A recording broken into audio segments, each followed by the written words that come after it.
सुभाष चंद्र बोस, जिन्हें नेताजी के नाम से जाना जाता है, भारतीय स्वतंत्रता संग्राम के सबसे प्रभावशाली और प्रेरणादायक नेताओं में से एक थे।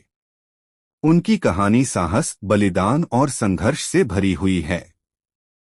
यह कहानी न केवल भारत के स्वतंत्रता संग्राम की गाथा है, बल्कि यह उनके असाधारण व्यक्तित्व और दृढ़ निश्चय की मिसाल भी है। प्रारंभिक जीवन। सुभाष चंद्र बोस का जन्म 23 जनवरी 1897 को उड़ीसा के कटक में एक संपन्न बंगाली परिवार में हुआ। उनके पिता जानकीनाथ बोस एक प्रसिद्ध वकील थे।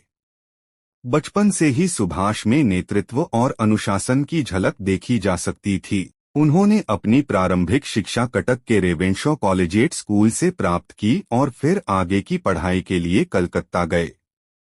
शिक्षा और ब्रिटेन की यात्रा। सुभाष ने दर्शनशास्त्र में स्नातक की डिग्री हासिल की और 1920 में भारतीय प्रशासनिक सेवा (ICS) परीक्षा में चौथा स्थान प्राप्त किया।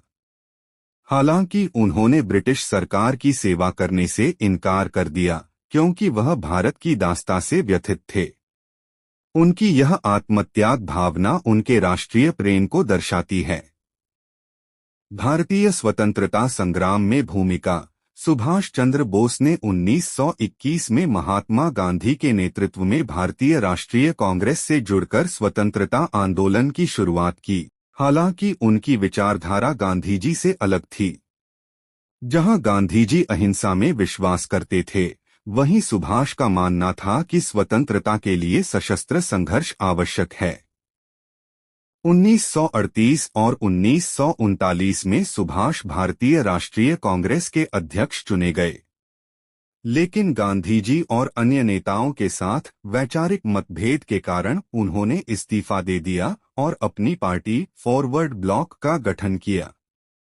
आजाद हिंद फौज (INA) का गठन ब्रिटिश सरकार द्वारा नजरबंद किए जाने के बावजूद सुभाष चंद्र बोस ने 1941 में देश छोड़कर जर्मनी की यात्रा की। वहां से उन्होंने जापान का रुख किया, जहां उन्होंने भारतीय राष्ट्रीय सेना (INA) या आजाद हिंद फौज का गठन किया। उनकी प्रेरक आवाज "तुम मुझे खून दो, मैं तुम्हें आजादी दूंगा" ने लाखों भारतीयों को स्वतंत्रता संग्राम में शामिल होने के लिए प्रेरित किया। उन्होंने दक्षिण पूर्व एशिया में भारतीय समुदाय को संगठित किया और ब्रिटिश साम्राज्य के खिलाफ सशस्त्र संघर्ष शुरू किया। हालांकि 1945 में जापान के आत्मसमर्पण के बाद INA का संघर्ष समाप्त हो गया। रहस्यमय मृत्यु। 18 अगस्त 1945 को ताइवान में एक विमान दुर्घटना में नेताजी के निधन की खबर आई।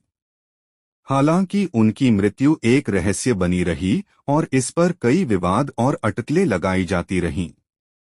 कई लोगों का मानना है कि वह जीवित थे और छिपकर किसी गुप्त मिशन पर काम कर रहे थे। विरासत और योगदान। सुभाष चंद्र बोस ने भारतीय स्वतंत्रता संग्राम में जो योगदान दिया, उसे कभी भुलाया नहीं जा सकता। उनकी दूरदर्शिता, नेतृत्व और साहस ने भारतीय स्वतंत्रता आंदोलन को एक नई दिशा दी।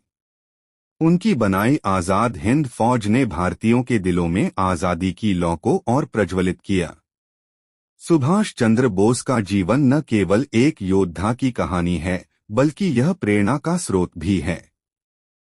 उनका सपना एक स्वतंत्र और सशक्त भारत का था, और उनके संघर्ष ने उस सपने को साकार करने में महत्वपूर्ण भूमिका निभाई।